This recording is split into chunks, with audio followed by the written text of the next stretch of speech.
When I first encountered Iranian music, I was completely captivated. The haunting melodies, the intricate rhythms, and the sheer virtuosity of the percussion and drumming, it all felt ancient and mysterious and powerful.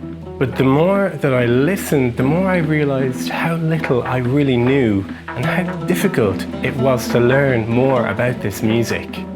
Since the 1979 revolution, music in Iran has faced complex layers of restriction and censorship. Yet, despite this, Iran holds one of the richest musical traditions in the world, deeply expressive, spiritually resonant, and profoundly rhythmical. As a musician, I felt a calling, so I traveled to Iran bringing my drum, a camera, and an open mind to learn firsthand from the musicians who continue to play, teach, and create under the weight of limitation. This is not a political statement.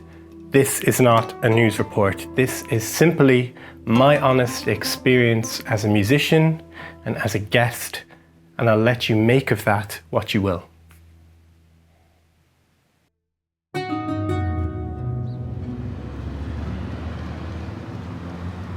Our journey starts in Tehran, Iran's capital city, and a frenetic hive of contrasts.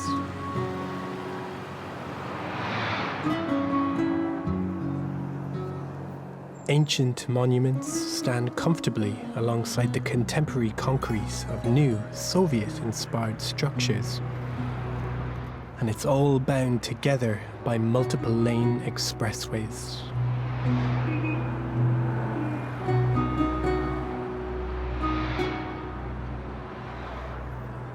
The city is dappled with memories of its complex political past, but I had a different experience to what these images might suggest.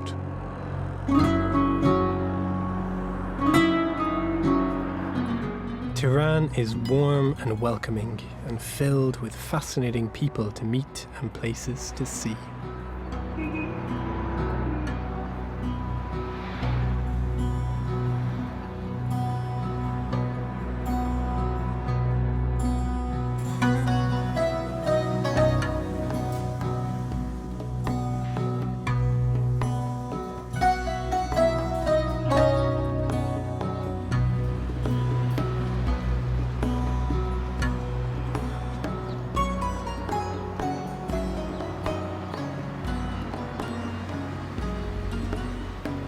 The city's population of 14 million are surrounded by the snow-capped Alborz mountains and carefully watched over by the imposing Azadi Tower. The tower was built in 1971 to commemorate 2,500 years of the imperial state of Iran. It was renamed after the 1979 revolution to Azadi Tower, or Freedom Tower, to reflect the transition from monarchy to republic. At the heart of Tehran lies its Grand Bazaar, over 10 kilometers of labyrinth-like winding lanes lined with just about every kind of shop you could imagine. Though I hadn't come to Iran for sightseeing, I had first connected with Majid Rezdoost over Instagram several months before arriving in Tehran, so it was great to finally meet and share our musical backgrounds. Tombach پوستش میافته بس من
As far as I know, there are no tombak makers outside of Iran, so I was looking forward to seeing how these instruments are actually made during my trip.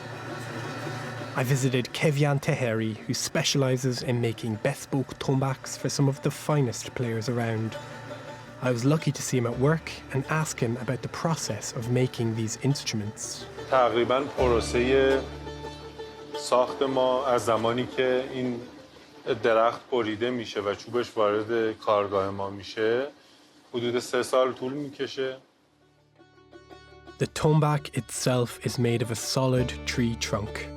Elm, ash and mulberry are used, though walnut is the most popular with players. The tombak drums are carved into goblet shapes and left to dry. They are wrapped in thick plastic to moderate the temperature, as sudden changes can result in the wood cracking. It's a temperamental process that requires dedication and patience. At any point during the 3-year period, the wood can split and become useless. بعد از گذشت نزدیک 3 سال تقریباً 1 ماه پیش به همین شیوهی که این تنبک رو بستم اینم امروز اون مرحله تراش داخلش که میخوره کار تموم میشه در واقع و بعد مرحله رنگ اون تنبک رو رنگ میکنیم و بعد از رنگکاری پوست مناسبی رو واسش انتخاب میکنیم و روش میکشیم و اون موقع تنبک ما تموم میشه.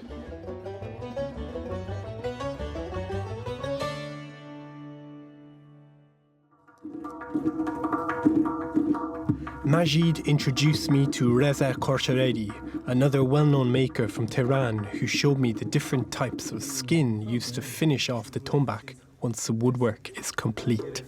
پوستا هم که پوستای شتر هست و پوستای گوساله. حالا نمونه پوستش هم اگر خواستی من میارم که ببینیم پوستو چطور میکشیم و کاراشو بهشون نشون میدم اگه خواستن که ببینن پوست که اول چطور هست و تو آب میره چطور میشه. اونو میتونم الان بیارم براتون نشون بدم که اصلا پوستا تو آب میره چطوری شل میکنه و اینا بهتون نشون میدم. کلوفتره. ضخامتش بیشتره. Once the skin has been soaked, it's glued and tacked to the wooden shell of the tombak frame, and achieving the optimum tension is crucial to producing the best sound quality from the drum. Thicker skins will generally produce a deeper tone, and thinner skins will give the drum a higher pitch. تنبک ریتمو داره. به خاطر این شما هر ساز دیگه ای که بزنید علاوه بر ملودی ریتم هم توش داره. بنابراین این ساز چون یه سازیه که برای ما به صورت حرفه‌ای و از اون طرف به صورت سنتی ریتم کارهای ما رو حفظ میکنه تو همه گروه ها باید باشه. ریتم جهانیه ولی ملودی منطقه‌ایه و از همشون بیشتر معروف شد.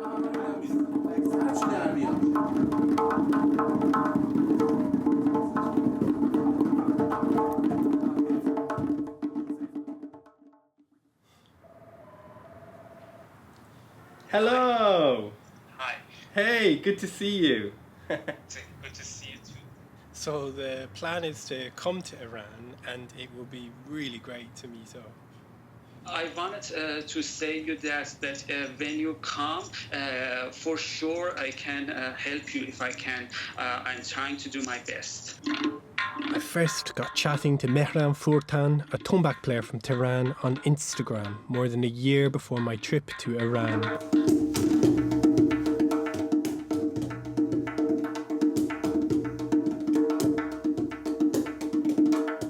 Whilst the Iranian government may closely monitor social media sites, including a ban on Facebook and Twitter, Instagram is permitted and incredibly popular.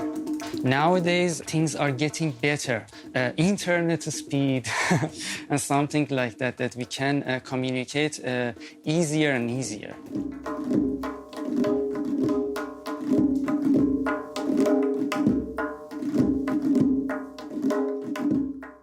Recently, Iranian musicians are very active in social medias. So the world is getting to know them and communicating with them in culture, in music, in science, and in everything. It seems to me that society in Iran today is torn between the centuries-old Islamic traditions and the inevitability of globalization through the internet and social media. Despite still facing obstacles, things seem to be getting better for the current generation of musicians.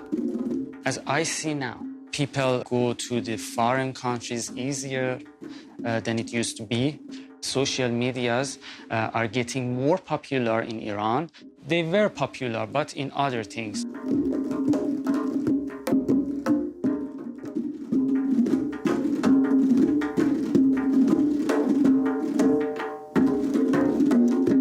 In the last 50 years, Tombach has very improved by players like Navid Afqah, Pejman Haddadi, and so many other great musicians that have their own styles. I want to travel to the other countries and share my culture, my music culture especially, with other musicians as something like you are doing right now. I think it's one of my great wishes.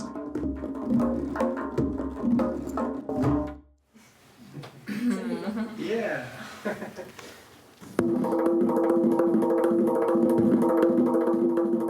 Navid Afqah is a leading Tombach player and a huge inspiration to the younger generation, not least for the fact that he's one of the few who tours internationally. I chatted to him about the past, the present and the future of the tradition. موسیقی ایران با یک مشکل همیشگی مواجه هست و اون این هست که یک عارضه تاریخی همیشه برگردنش هست. یه مسئله تاریخی داره. یه مسئله به اصطلاح یه مشکل تاریخی همیشه داره. مسئله تحصیل، مسئله زمان، مسئله به اصطلاح مهار زمان در واقع، مسئله مهار سواد و همه اینها یک پکی رو به وجود آورده که ما از یک برهه تاریخی گذشتیم. از یک بابتی خب رشد پیدا کردیم. It seems strange to an outsider that music might seem subversive or dangerous, though after the People's Revolution in 1979, where Iran was transformed into a theocratic Islamic state, music was heavily restricted and in many cases banned altogether. Expression is still tightly controlled, and it seems that players are riding a fine line between breaking the rules and pushing their musical boundaries. گذشته اجتماعی بگیرید تا گذشته محتوایی بگیرید، همه اینها رو خب بالاخره نوازنده‌ای که در این دوره برای به سر بره باید حتما نگاهی به گذشته داشته باشه، پیشینه خودش خوب بشناسه، تاریخ به اصطلاح کاری رو که میکنه بشناسه. من همیشه این جمله رو میگم، همیشه در آموزشم میگم شما میتونید ریاضی بخونید ولی تاریخ ریاضی ندونید. شما میتونید بیولوژی بخونید، میتونید تاریخ بیولوژی ندونید، ولی شما نمیتونید هنر بخونید، تاریخ هنر ندونید. شما نمیتونید فلسفه بخونید، تاریخ فلسفه ندونید. حتما باید اینها رو بدونید. اینکه اگر حرفی باشه در مورد هنرجویان تنبک، همیشه معتقدم که باید گذشتگان خودشون خوب بدونن که جای خودشون رو تو تاریخ درست بفهمن که چی میتونه باشه.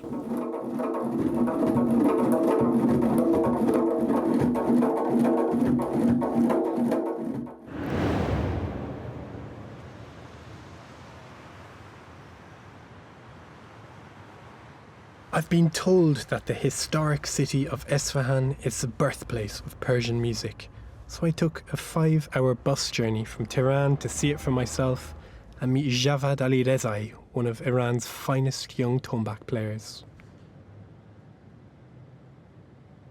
خود این ساز تاریخچه‌اش برمیگرده به تقریبا 2000 سال پیش دوره ساسانیان. توی ایران از حدود 100 سالی هست که بیشتر شناخته شده، بیشتر روش کار شده. حدود 20-30 سالی هم هست که این حدود 30 سال هست که این ساز یک ارتقای خیلی یک سطح خیلی بالایی رو تجربه کرده. از نوازندگی که میشه گفت در مقابل با سازهای دیگه کوبه‌ای مثل درامز و طبلا، این ساز چیزی.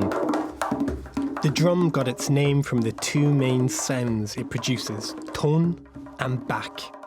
Tone is produced by striking the whole hand in the center of the drum, whilst the back sound is made by striking the third finger on the edge of the drum by the shell.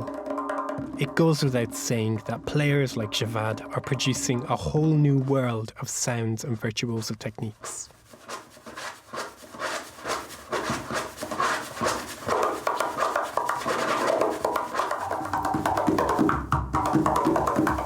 Yazd comes from a musical family. His brother Ehsan is also a fine musician playing the ney, a long hollow flute made from a single piece of cane and thought to be one of the world's oldest instruments. It has 6 holes, each pitched a semitone apart, and players produce microtones through changing the embouchure or mouth position. سازی که خب خیلی تمرین میخواد، خیلی ذهن میخواد، مثل سازهای دیگه، و خب به عشق عجیبی هم میخواد توی موسیقی و ما هم یک ذره از این عشق رو داشتیم و خدا رو شکر استادی که داشتیم ما را در راه درست موسیقی، در راه درست نوازندگی در این جریان انداخت و هرچی داشت، یعنی هرچی در حقیقت در دست داشت گذاشت وسط و ما به همون آموزش داد، به همون یاد داد.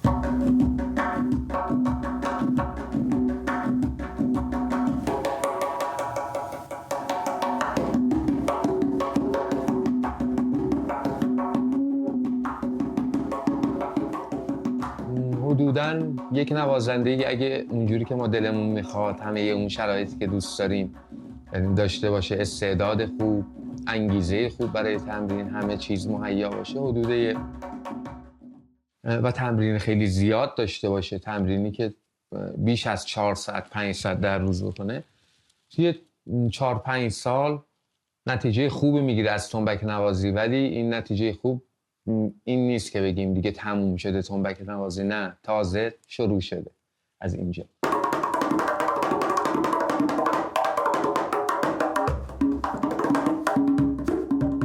فضای کنسرت توی ایران حالا اونقدر فضای بازی نیست، یعنی اونقدر کنسرت داده نمیشه و مردم اونقدر دیگه به صورت جدی پیگیر موسیقی ایران نیستن و خب بیشتر این جذابیت برای نوازنده ها و کلن که از لرقه اقوام مختلف و فرهنگ‌های مختلف دنیا هست تا بیشتر تا ایران. ولی من نمیدونم باید از کجا شروع کنم و کجا کنسرت بدم و چیکار کنم.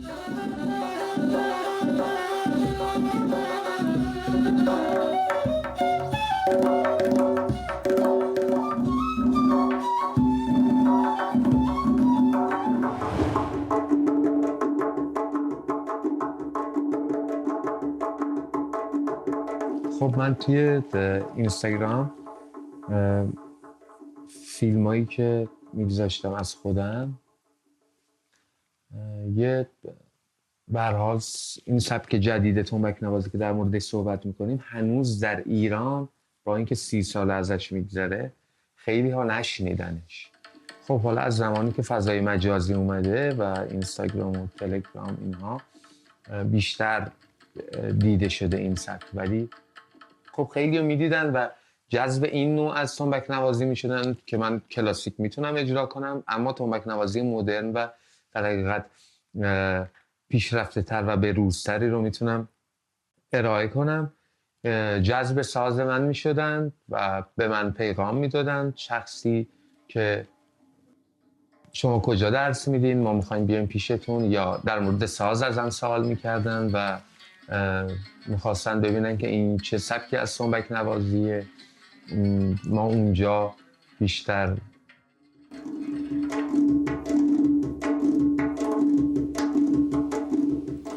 What is your dream for the future, Yazd? اینکه من بتونم این ساز رو به کل دنیا معرفی کنم و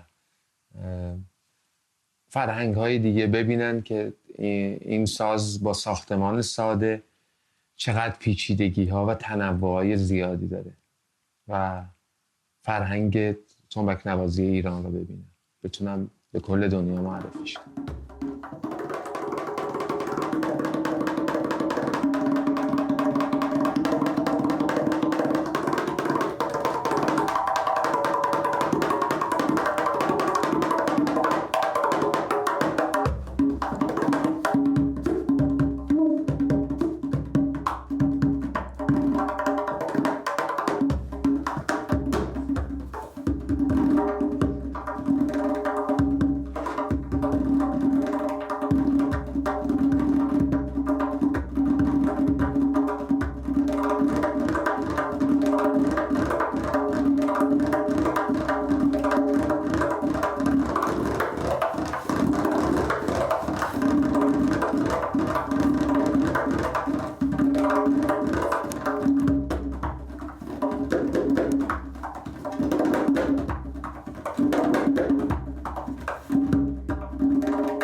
کفتر کاکل به سر های های این خبر از من ببر های های کفتر کاکل به سر های های این خبر از من ببر های های های های دل تنگ من های های های های دل تنگ من.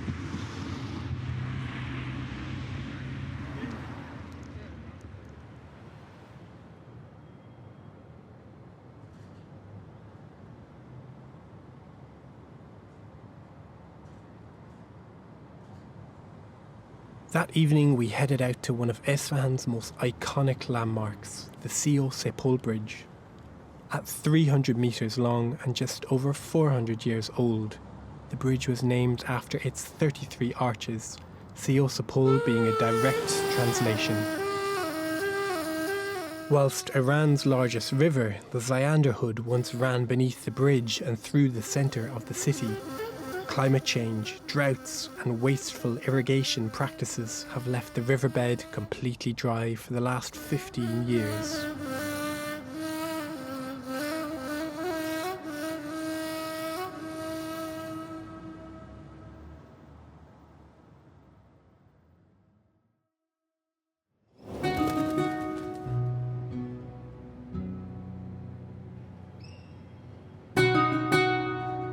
Isfahan was the former capital of the Persian Empire. Nagash Jahan Square lies at the heart of the city. Overlooking the square is the Shah Mosque. Its mighty Prussian blue domes and mind-bogglingly beautiful mosaiced exterior have stood here for nearly 400 years.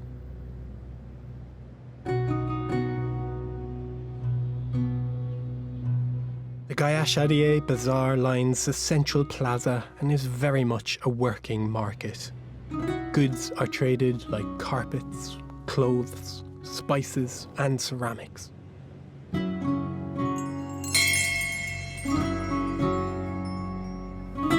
Tea culture is big business here, and Iranians have one of the highest per capita tea consumptions in the world.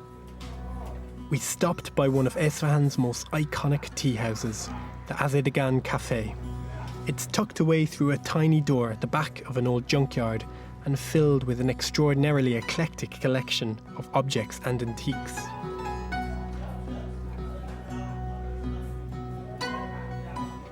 Javad introduced me to Melika Davoudi, the founder of the Aref Music Academy in Isfahan, a school renowned for producing some of the finest Tombach players in the country, including Javad. من ملیکا داوودی هستم، متولد تهران و همسرم و در اصفهان زندگی میکنم. از موقعی که با همسرم ازدواج کردم همسر من جعفر قاضی اسکر هست که نوازنده تنبک هست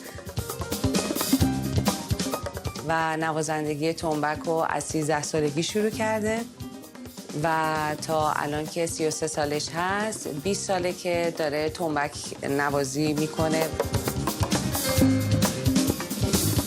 Whilst Shafar was performing in Tehran during our visit, Melika, who manages the school, was able to tell us the history of the institution's rapid growth. خب شوهر من 4 سال که این آموزشگاه رو تأسیس کرده به خاطر اینکه از نحوه آموزش موسیقی در ایران خودش تصمیم میگیره که یه آموزشگاهی با کیفیت خوبی رو بتونه تأسیس بکنه که خدا رو شکر الحمدلله تأسیس کرد و اوکی بود تا الان. و خیلی اون چیزی که من میبینم توی ایشون همیشه هست و داره تلاش میکنه اینه که به همه اون انگیزه نوازندگی رو بده و این شور و حال رو درشون نگه داره.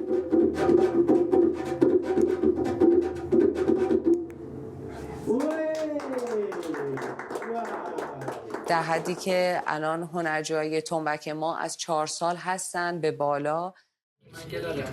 اسم من گلاره است. 8 سالم. چرا علاقه من شدی؟ چون ساز خوبیه.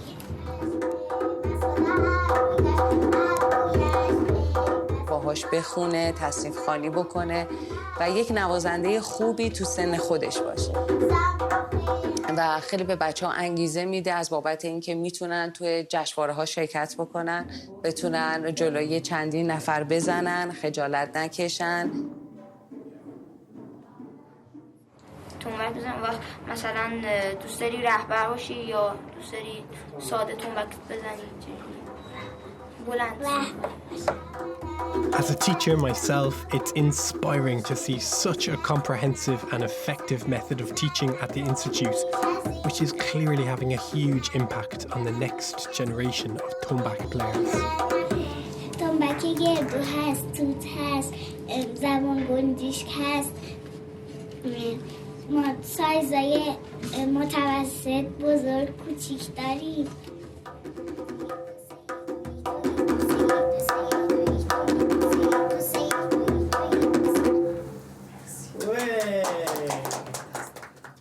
و موقعی که به یک مرتبه خوبی تو ساز تنبک میرسن پیشنهاد شروع یک ساز ملودیکا حتما برای همشون دارن، چون احساس میکنن که بسیار بسیار تو این زمینه توی هم نوازی کردنشون، تو درک و دریافت موسیقیشون، تو درک بهتر ریتم ها و موسیقی خیلی کمکشون میکنه.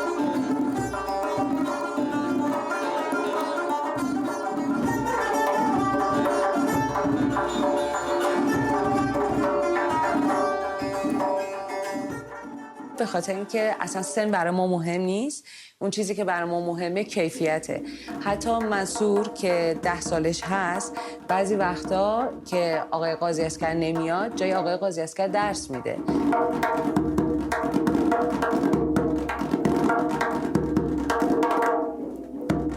خدا رو شکر توی این 4 سالی که ما آموزشگاه خودمون رو تأسیس کردیم توی این زمینه خب خیلی موفق تر بودیم، به خاطر اینکه تمامی این مسائلی که بود، تایمایی که باید به بچه‌ها میدادیم و به نظر من این خیلی خیلی خیلی برای ما خوب و نه تنها برای ما و بلکه برای تمامی مردم شهر اصفهان فکر کنم خیلی مفید واقع شده و برای هنر این شهر.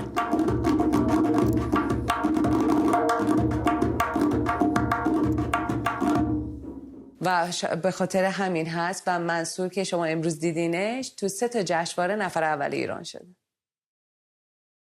صفحه داریم تو اینستاگرام که از هنرجوامون اول که استادامون رو معرفی کردیم و تو یه پیجی که مخصوص خود آموزشگاه هست استادامون رو معرفی کردیم تو همه سازها و یه پیج جدا داریم که مربوط به فقط تنبک نوازامون هستش که فیلم از خود اساتید و هنرجوهاشون و تایمایی که دارن حتی به هنرجوهاشون درس میدن گذاشتیم که از نحوه تدریسمون تمامی اون کسایی که دنبال کننده ما هستن با خبر بشن و اطلاع پیدا بکنن. همسر من جعفر استاد، یعنی جواد اومد پیش جعفر کلاس تنبک. بعد از اون خب جواد خیلی خیلی خیلی هم با استعداد بود و هم پشتکار خیلی خوبی داشت.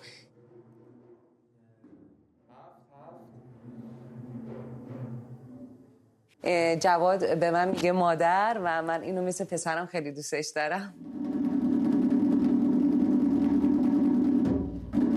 The academy is also an important space for the teachers, all of whom are professional players, to collaborate, rehearse and prepare for concerts.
We travelled south some 300 kilometres from Isfahan to the UNESCO-listed city of Yazd.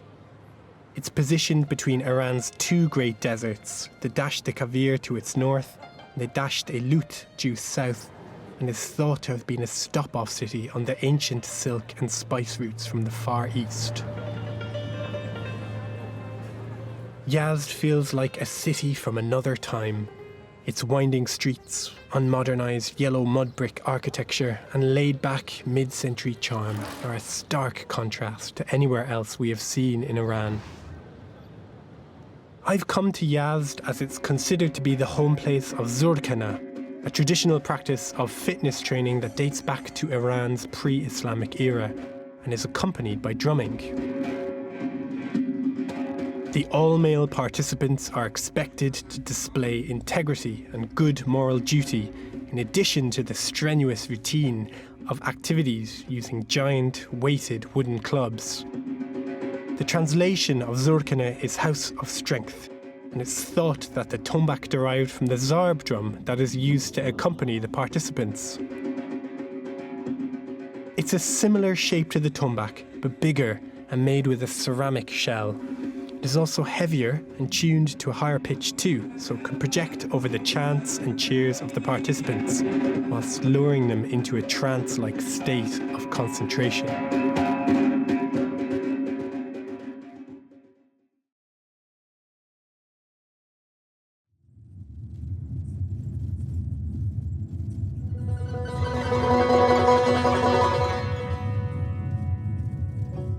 Entranced by the lure of the desert, we headed to a small oasis town on the southwestern edge of the Dasht-e-Kavir called Mesa.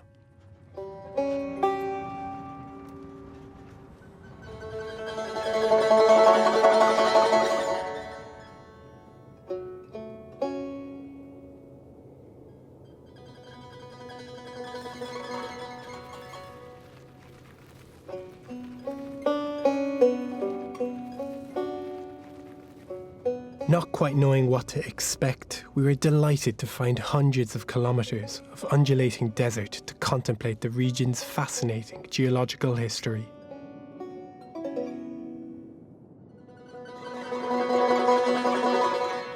Millions of years ago, a salt-rich ocean occupied this region. As the ocean dried up, it left behind a layer of salt as much as 6 to 7 kilometres thick. And with average summer temperatures reaching 50 degrees Celsius, it's unsurprising these oceans evaporated to leave vast and sparsely populated plains. There are few plants or animals that can withstand the saline soils and scorching temperatures. Despite the inhospitable environment, people from all over Iran love to visit the Dasht Kavir to find energy. And given that these deserts were once seas, we were told that walking in the salty sand exfoliates the skin and gives the dry air a particularly sweet taste.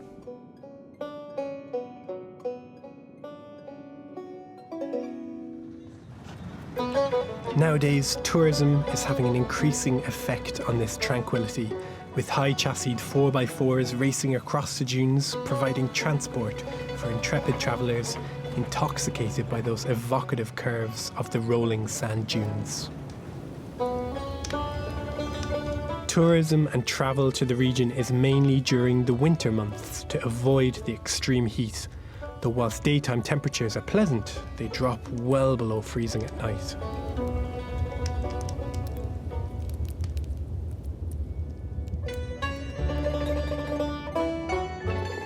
The sun is setting here in the desert and on this journey into a once unfamiliar land. And what a journey it's been. In Iranian culture, it's customary to offer a parting gift to someone for their hospitality. So I was delighted to leave a token of my own culture, the Irish Bowron, in Iran with Yazd and our new friends.